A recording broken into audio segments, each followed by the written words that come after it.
Owl Moon by Jane Yolen, illustrated by John Schoner. Oh, and it is a winner of the Caldecott Medal. Anyway, are you ready? Here we go.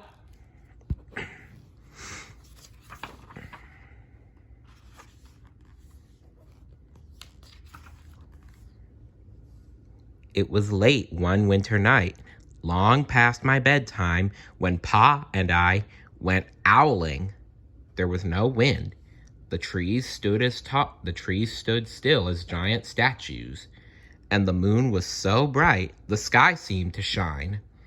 Somewhere behind us a train whistle blew, long and low, like a sad, sad song.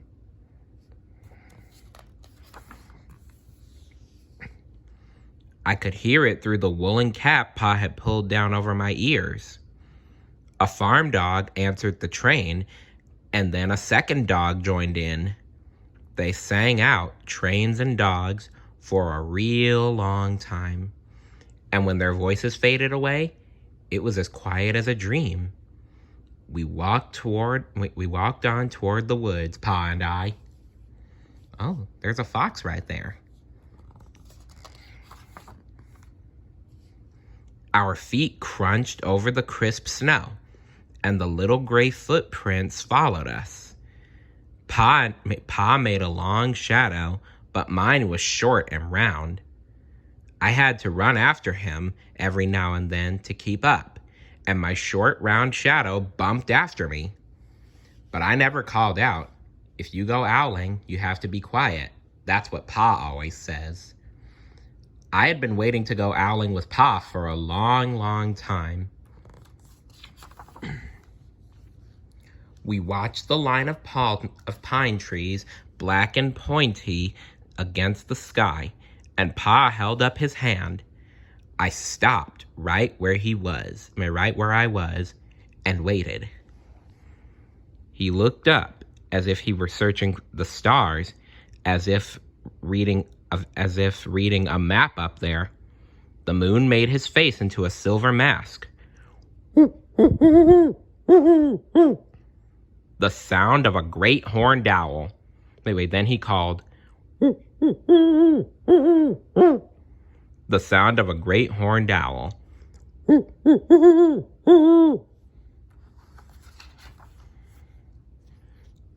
Again he called out, and then again. After each call, he was silent, and for a moment we both listened. But there was no answer. Pa shrugged, and I shrugged. I was not disappointed. My brothers all said sometimes there's an owl, and sometimes there isn't. We walked on. I could feel the cold as if someone's icy hand was palmed down on my back, and my nose and the tops of my cheeks felt cold and hot at the same time. But I never said a word. If you go owling, you have to be quiet and make your own heat. We went into the woods. The shadows were the blackest things I had ever seen. They stained the white snow. My mouth felt furry for the scarf over it was wet and warm. I didn't ask what kinds of things hid behind black trees in the middle of the night. When you go owling, you have to be brave. Then we came to a clearing in the dark woods. The moon was high above us.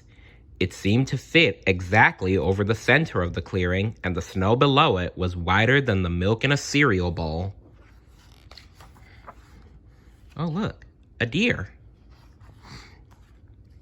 I sighed, and Pa held up his hand at the sound. I put my mittens over the scarf over my mouth, and listened hard, and then Pa called.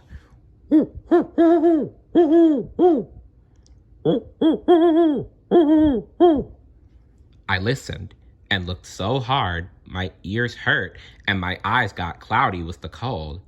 Pa raised his face to call out again, but Before he could open his mouth, an echo came threading its way through the trees.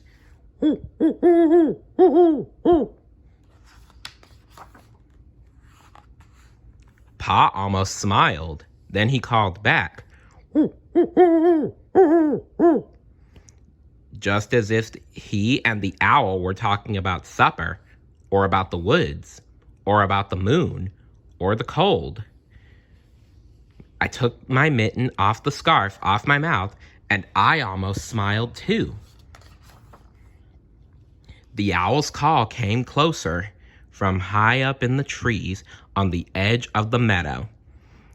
Nothing in the meadow moved. All of a sudden, an owl's shadow, part of the big tree shadow, lifted off and flew right over us. We watched silently with heat in our mouths, the heat of all those words we had not spoken. The shadow hooted again.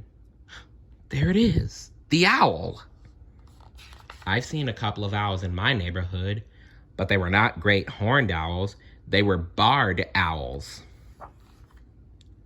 Pa turned on his big flashlight and caught the owl just as it was landing on a branch.